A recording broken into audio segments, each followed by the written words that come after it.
quiero hablar un tema muy importante. Para nadie es un secreto que todos queremos tener éxito y que todos, de alguna forma, lo que hacemos, queremos que nos produzca realmente complacencia, queremos tener productividad, queremos tener éxito.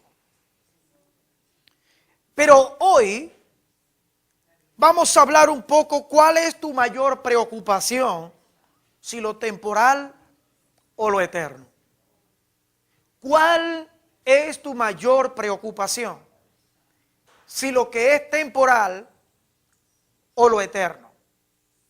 Cuando hablamos de lo temporal y lo eterno, entendemos que hoy los valores en nuestra sociedad están invertidos. Y yo quiero esta mañana hablar un poco sobre el capítulo 6 del libro de Mateo, donde Jesús realmente inserta a través de este capítulo el verdadero mover que debe tener un cristiano.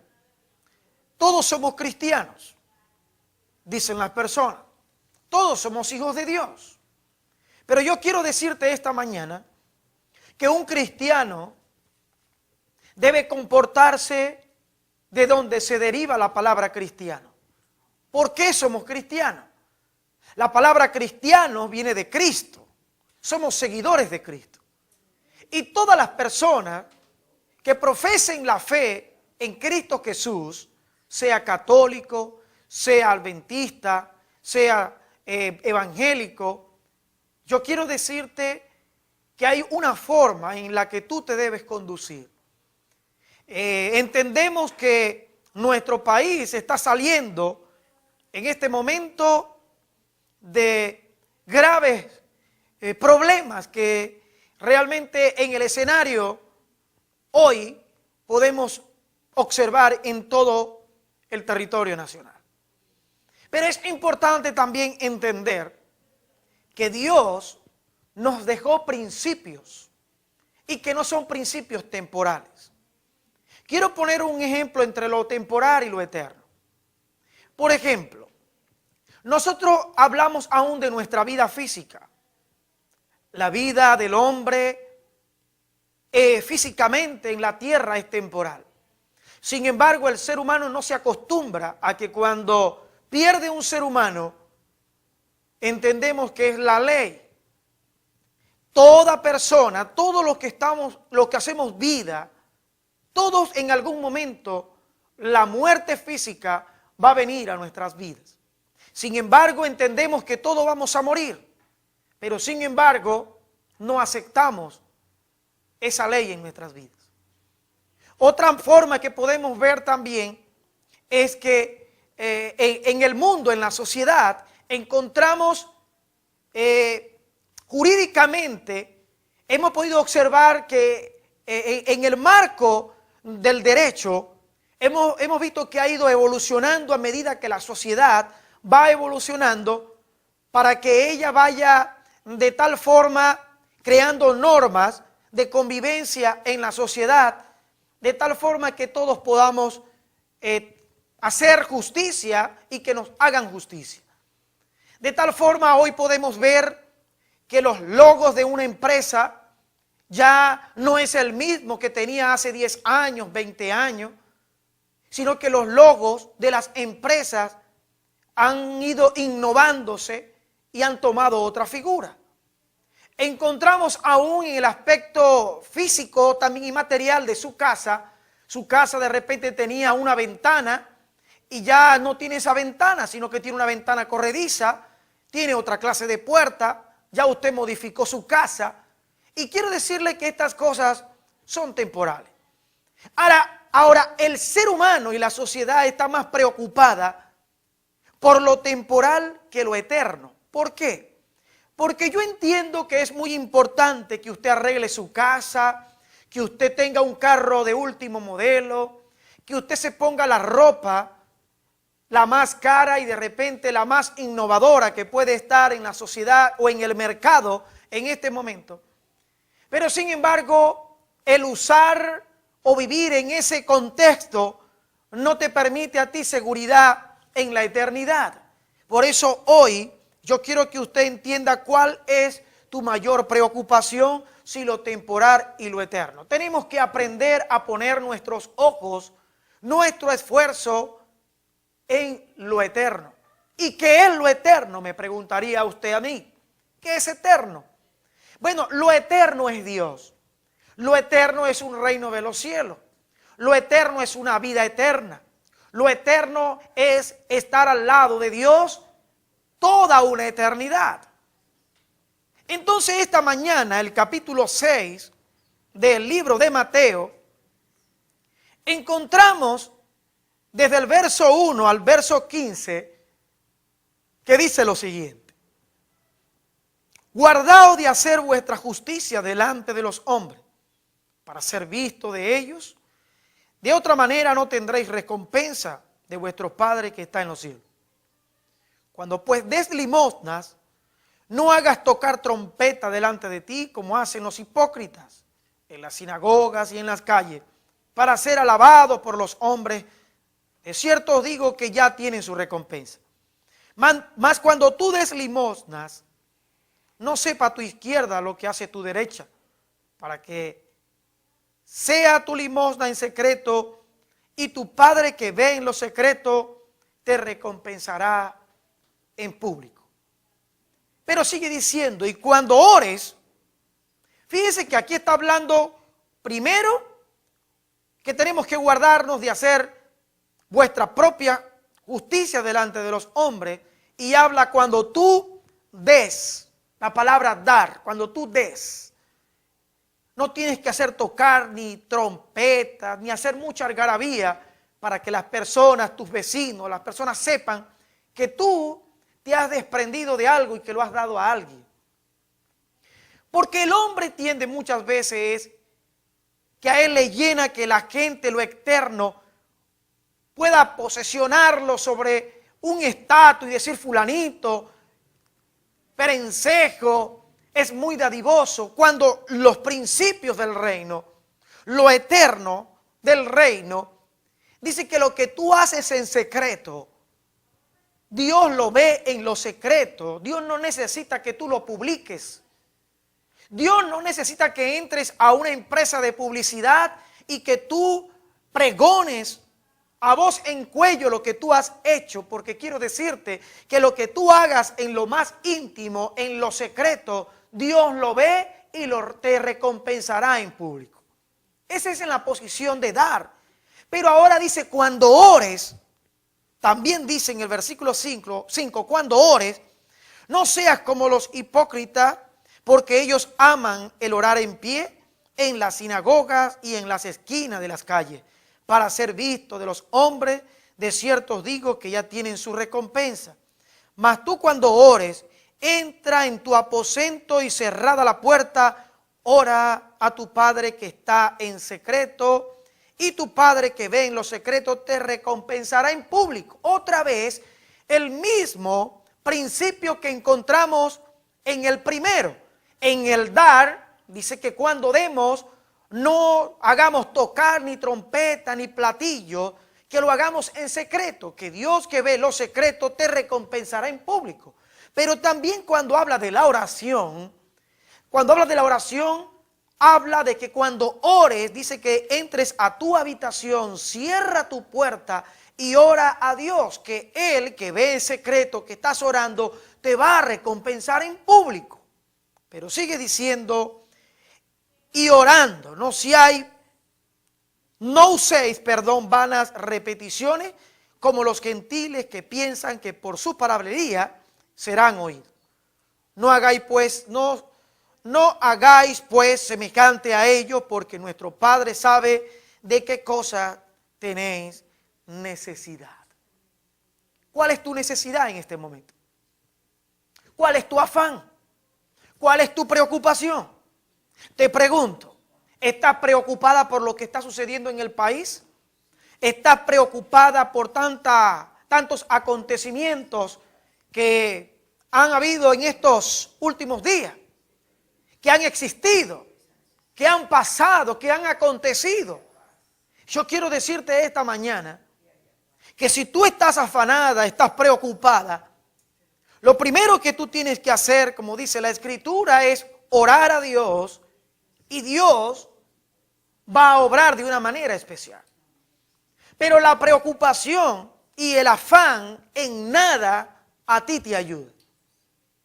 Ahora, Jesús dejó la clave para transformar al mundo. Dejó una oración modelo.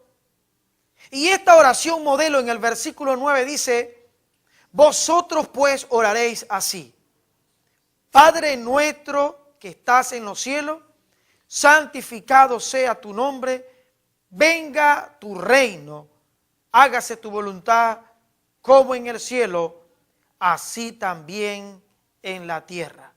El pan nuestro de cada día, dánoslo hoy, y perdónanos nuestras deudas, como también nosotros perdonamos a nuestros deudores.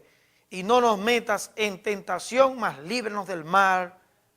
Amén, dicen algunos. Pero escucha algo. Yo he empezado hoy. ¿Cuál es tu preocupación, si lo temporal o lo eterno? Encontramos en este pasaje dos cosas importantes: cuando damos y cuando oramos. El dar y el orar deben ser en secreto. No debemos buscar un escenario donde seamos vistos para orar, ni tampoco para dar. Debe ser en secreto. Cuando tú le des algo a tu vecino, le des algo a tu prójimo, guarda silencio, hazlo, bendice a la persona que está a tu lado, pero guarda el secreto. Cuando vayas a orar por alguien, no busques hablar en un lugar donde todo el mundo te escuche, para que ellos sepan que tú oras mucho, o tú estás orando para ser visto por estas personas. Ahora, dentro de esta oración hay algunas cosas muy interesantes.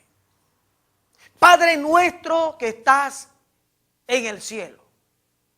Empieza esta oración. Es un reconocimiento que el ser humano debe entender dónde está Dios. Está en el cielo. Habla de la santidad de Dios. Santificado sea tu nombre. Dios es un Dios santo. Pero entonces dice: venga tu reino, o venga a nosotros tu reino. ¿Usted sabe lo que quiere decir venga a nosotros tu reino? Eso es lo que necesita Venezuela en este tiempo. Esto es lo que necesita una empresa, una familia, un matrimonio, una persona en este momento. Que venga a nosotros su reino.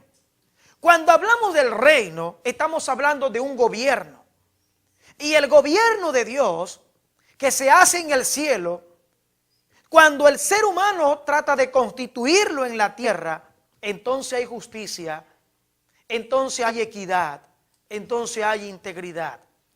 Por eso que desde cada parte donde nosotros estemos, como buenos cristianos, debemos interiorizar esta oración del Padre Nuestro, que es una oración que todo el mundo la conoce. Es una oración que todo el mundo la sabe, pero solo hay una recitación de palabras discursivas, sin una praxis. Y es lo que hoy observamos: por qué tanta violencia, por qué tanta muerte, por qué tanta disensión en la tierra. Los grandes analistas, los grandes filósofos acreditan estos grandes fenómenos que estaban ocasionando grandes problemas en nuestra sociedad, en la economía, por mala praxis de repente de los economistas. Algunos porque las empresas no quieren hacer los productos. Pero los malos pensamientos vienen de la vida interior, las malas intenciones vienen de la vida interior de una persona. Por eso es tan importante poder observar los principios de este mundo y los principios del reino. Los principios del reino son eternos. Los principios que Dios ha dado es el amor. Contra tal cosa no hay ley, dice su palabra. Pero el mundo quiere alcanzar la unidad. El mundo quiere alcanzar la armonía, la unidad. Quiere alcanzar tantas cosas a través de métodos que son contrarios a lo que realmente son los principios del reino. Hoy escuchamos a grandes estadistas buscar nuevas metas, buscar nuevas estrategias, y las estrategias no han dado resultado. Esta mañana, ¿por qué cree usted que la vida de un cristiano, la vida de un hombre de Dios, de una mujer de Dios, aunque tiemble, aunque pase lo que pase alrededor de él, él está confiado y tiene una paz tan profunda que sobrepasa todo entendimiento? Hoy las personas están siendo saturadas, estremecidas por lo que está aconteciendo en el mundo. Ahí vemos un ejemplo de Ucrania y Rusia. Tenemos un gran ejemplo ahora de lo que está ocurriendo aún en nuestro país. Y son acontecimientos que el mundo está tratando, los gobernantes están tratando de buscar la paz a través de estrategias, pero no pueden. Estados que están tratando de buscar la paz a través de la guerra.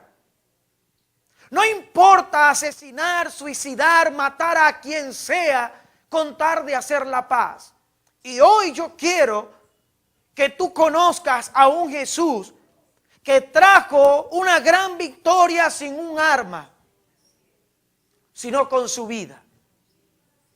Por eso es tan importante los principios que nos muestra el reino y los principios que nos muestra el mundo. El mundo es incompetente, el mundo no puede hacer nada sin Dios y los gobernantes no lo han entendido. Los seres humanos no lo hemos entendido. El ser humano ha creído que Él es Dios y que puede jugar a tener su propia victoria, sus propios éxitos. El hombre cree que Él puede hacer y deshacer y está equivocado. Si no logramos entender últimamente que la paz no depende que usted y yo nos pongamos de acuerdo. La paz viene cuando yo me pongo de acuerdo con el reino de Dios. Cuando yo hablo con Dios y trato de establecer el reino de Dios en mi corazón, entonces es lo que debemos hacer. Porque el reino de Dios es justicia, paz y gozo en el Espíritu. Ahora hablamos de justicia. ¿Cuál justicia? Hablamos de amor, hablamos de gozo, pero entendemos en medio de todo esto que la gente está sufriendo. Y yo hoy no quiero echarle ni quiero culpar a ningún gobernante. Yo hoy quiero culparte a ti mismo, porque tú has escuchado la palabra, tú has escuchado los principios. Madres que han escuchado la palabra y que hoy sus hijos han sido asesinados, hijos que han caído en la mala praxis, en los grandes flagelos que hoy tenemos en nuestra sociedad, como el alcohol, las drogas, los vicios, la prostitución, el aborto. Pero la gente no busca a Dios, la gente no quiere nada con Dios. La gente quiere hacerse arquitectos y dueños, ingenieros de sus propias vidas, de su propio futuro. Y yo te quiero decir que no va a ser posible que tú reconstruyas tu vida. ¿Sabe por qué? Porque si Jehová no edifica nuestra familia, nuestra casa, en vano trabajan los que la edifican. Y esta mañana yo quiero que tú entiendas que esta oración que Dios a través de Jesús nos deja sobre el Padre nuestro, donde dice dónde está Dios, cuál es su esencia, su santidad, pero debe haber un anhelo de cada venezolano, debe haber un anhelo de cada ciudadano de traer el reino de Dios no para aplicárselo a otro, es para aplicárselo a Él mismo. Que podamos decirle, Señor, establece tu reino en mi corazón. Y cuando Dios establece un reino, establece un gobierno. Y cuando establece un gobierno, establece una cultura. Y cuando establece una cultura, establece una costumbre. Y cuando establece una costumbre, establece una forma de hablar. Y cuando establece una forma de hablar, establece una forma de andar. Yo quiero decirte hoy que si el reino de Dios se estableciese en la vida, en el corazón de cada venezolano, de cada persona, hubiera una cultura de reino, hubiera un lenguaje de reino, hubiera una conducta de reino. ¿Sabe? Yo admiro mucho las colonias. La colonia judía, la colonia árabe. Y tenemos que entender que cuando las colonias llegan a un país extranjero, ellas se mantienen conservando en medio de ese país, en medio de esa cultura, las costumbres de su ciudadanía.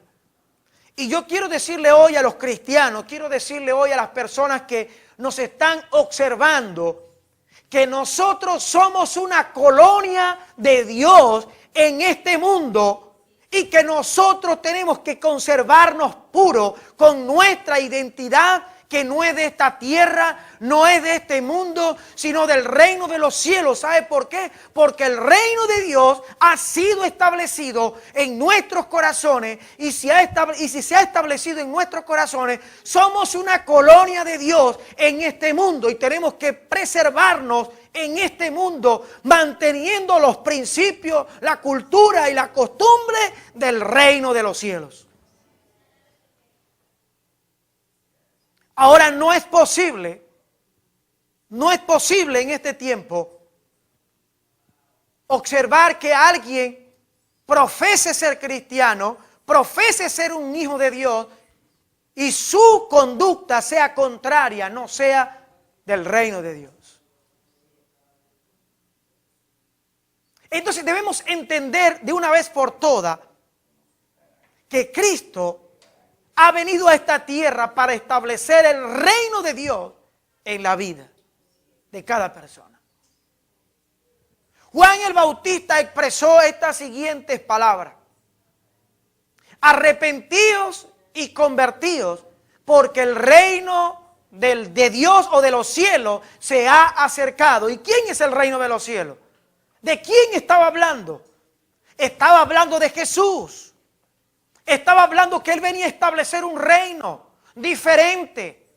El pueblo que lo esperaba en ese tiempo creía que Él iba a venir con grande armamento. Él iba a destruir, iba a desplazar el reino de Roma. Iba a desplazar a Herodes en ese tiempo. No, pero el reino de Dios es un reino sin armamento, es un reino sin pelea, sin pleito. Nuestro reino tiene un armamento que el apóstol Pablo habla. Dice que las armas de nuestra milicia no son carnales, sino que son poderosas en Dios para destrucción de fortaleza. El reino de los cielos tiene una cultura, tiene un lenguaje. Entonces en esta mañana es importante que usted logre entender, entienda en este momento que te preocupa. Es tiempo de buscar lo que es eterno. Y el libro de Colosenses capítulo 3 versículo 1 dice: si pues habéis resucitado con Cristo, buscad las cosas de arriba, no las de la tierra. Entonces yo pudiese poner una comparación esta mañana. ¿Qué es temporal? Las cosas de la tierra. ¿Qué es lo eterno? Lo que está en el reino de los cielos. Aleluya.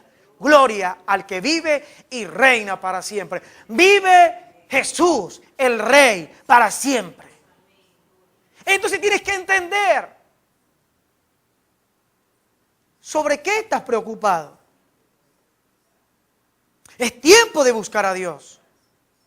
Es tiempo de que busques para tu familia, tu hogar, lo eterno. Un carro nuevo pasa a ser de último modelo. Una persona joven pasa con el tiempo a ser una persona vieja. Tu cuerpo, hermosa mujer, que de repente vives afanada y preocupada por hacerte tanta cirugía, hacerte tanta estética y hacerte tantas cosas en el cuerpo, quiero decirte que lo hagas o no lo hagas, ese cuerpo se va a ir deteriorando, va a ir envejeciendo y has administrado todo tu dinero, tu atención, tu tiempo, has dejado a tu esposo, has dejado a tus hijos, has dejado a Dios por cuidar tu cuerpo. Esto es algo temporal. ¿Por qué te preocupas en lo temporal y no en lo eterno? Ese es el gran dilema en esta mañana. La gente está preocupada en lo temporal. La gente está preocupada por la comida, la gente está preocupada por la ropa, la gente está preocupada por el dinero, la gente está preocupada por el trabajo. Pero ¿sabe? Todas estas cosas son temporales. El buen trabajo que puedes tener o que pensabas que tenías y que tú creías que nunca ibas a salir de ese trabajo, hoy ya no lo tienes. Eso es temporal. La mujer que creías que iba a estar a tu lado toda tu vida, que le diste toda tu atención, que le diste toda tu vida, le diste todo, ya no está a tu lado. ¿Dónde está? Es temporal. El hijo o la madre o el padre que creíste que estaría a tu lado todo el tiempo, ya no está. Pero te pregunto, ¿dónde está Dios en este momento? ¿Se ha ido Dios? ¿Ha muerto Dios? ¿Ha cambiado Dios? ¿Ha envejecido Dios? No, la Biblia establece que Dios es el mismo ayer, hoy y siempre y por los siglos de los siglos. Dios es inmutable, no cambia. Dios no tiene sombra de variación.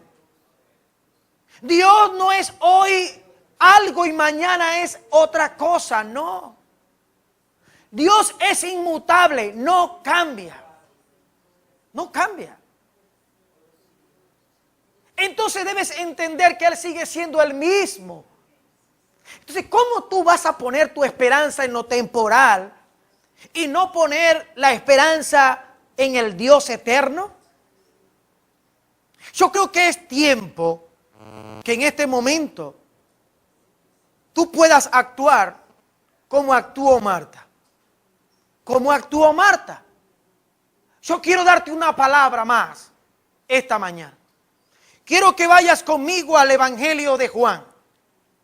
Evangelio de Juan, capítulo 11, versículos 21 y 22. Versículos 21. Vamos a leer 20, 21 y 22 del capítulo 11 de Juan. Tú tienes que ser como esta mujer. Esta mujer estaba pasando por un momento difícil. Cuando llega a lo eterno y toca lo temporal, trae vida. La Escritura dice en el Evangelio de Juan capítulo 11, versículos 20, 21 y 22, dice lo siguiente. Entonces Marta, cuando oyó que Jesús venía, salió a encontrarle, pero María se quedó en casa. Y Marta dijo a Jesús, Señor, si hubieses estado aquí, mi hermano no habría muerto.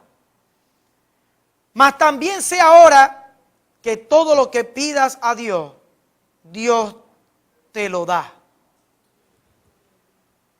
Escucha esto. Marta sabía que si Jesús hubiera estado en su casa, no hubiese acontecido lo que aconteció. Ella estaba segurísima de eso. ¿No le parece a usted que si Jesús estuviese en su casa, no estuviese aconteciendo las cosas que están aconteciendo en usted?